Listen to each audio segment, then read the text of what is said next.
Good morning, everyone. Yesterday we studied about economics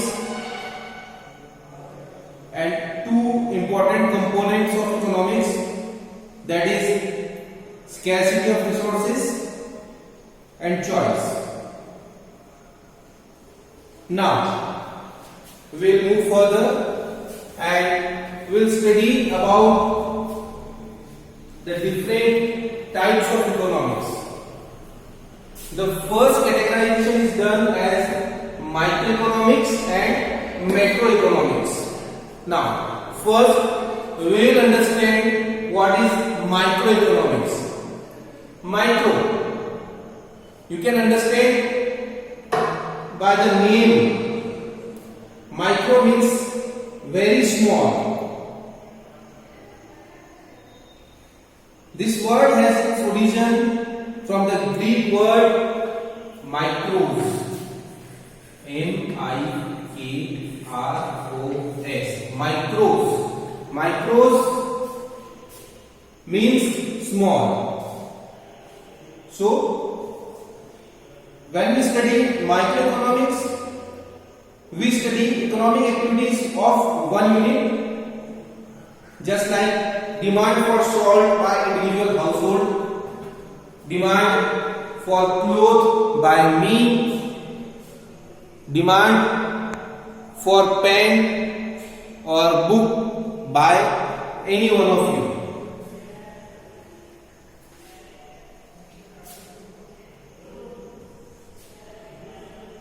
It includes the study of demand, production and price determination.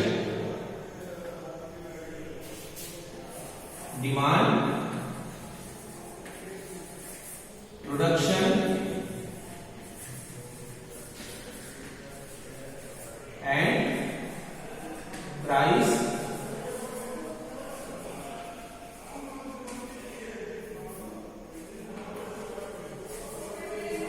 determination.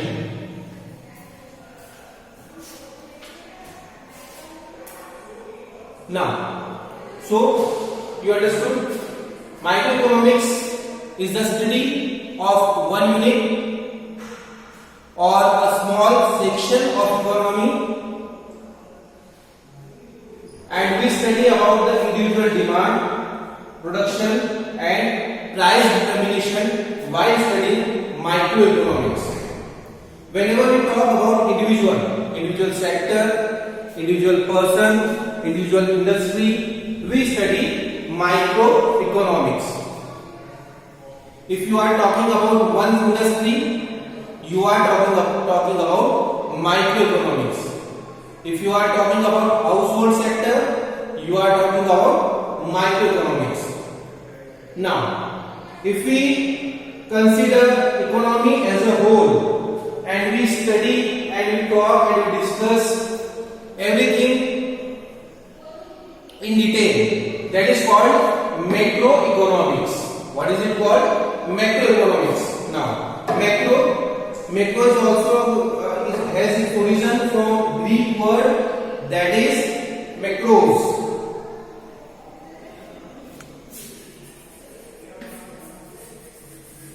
Macros, it means big. So here we talk about economy as a whole. We talk about whole country, the economy of whole country.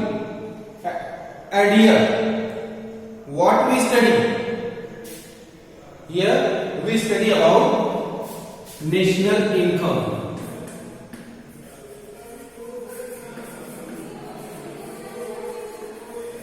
We study about employment generation.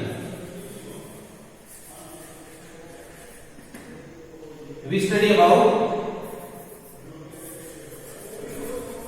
general price level. So, all these things studied under macroeconomics. So now we have a clear view in front of us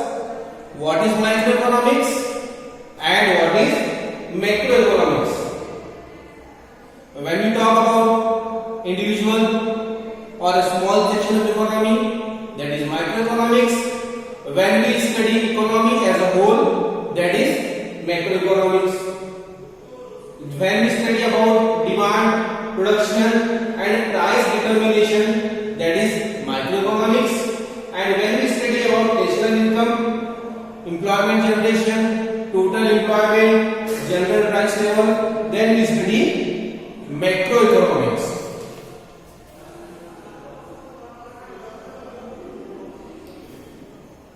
So what I taught you are the main differences between microeconomics and macroeconomics. Now, if we talk about the characters of economics, we can divide economics in two parts. These are positive economics and normative economics. Now, what is positive economics? It deals with the economic issues related to past, present or future. It deals with such economic situations which can be studied by using facts and figures. It means if we talk about the figures, then we can say we are studying positive economics. Just like if I say last session in last year our country produced 3 lakh ton wheat, that is positive economics. If I say 25% people are living under severe poverty in our country, that is positive economics, because I have given a figure, I have given a fact. I have some figure with me to support my sentence. Or suppose I say, if we what we are doing, what type of policy we are doing, with the use of these policies, there will be 22% people living below poverty line in 2020. Right now 25% people are living under poverty line, but at the end of this year 2021, 22% people will live below poverty line. So I am talking about future, but I have an exact idea that how much people will be living under below poverty line, that is 22%. So this type of study is called positive economics, when we have some figures with us. When we talk on figures, when we study about the exact situation, that is called positive economics. Okay, suppose I said 22% people in our country. Now you can see two sentences in front of you. First one is 22% people would live below poverty line in 2020-21. Here we have an exact idea that how much people will be living under below poverty line. This is called positive economics.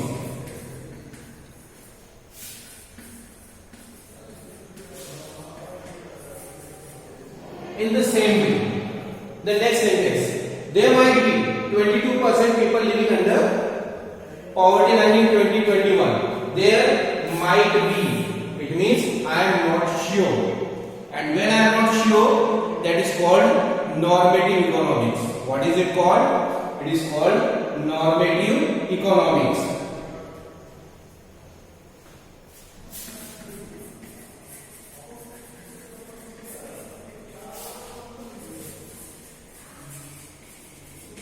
Just like if government has launched any scheme for employment generation, and governments would say this scheme might give jobs to many people, this scheme might increase production generate employment, that is called normative economics.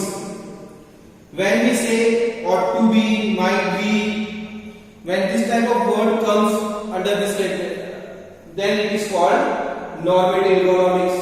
And when we have exact figure in front of us, just like we say 22% people would live below poverty line, that is exact target. So this is called the study of positive economics. And when we say that there might be, there ought to be, there might to be, ought to be, then it is called normative economics. Because in normative economics, we just pretend, we just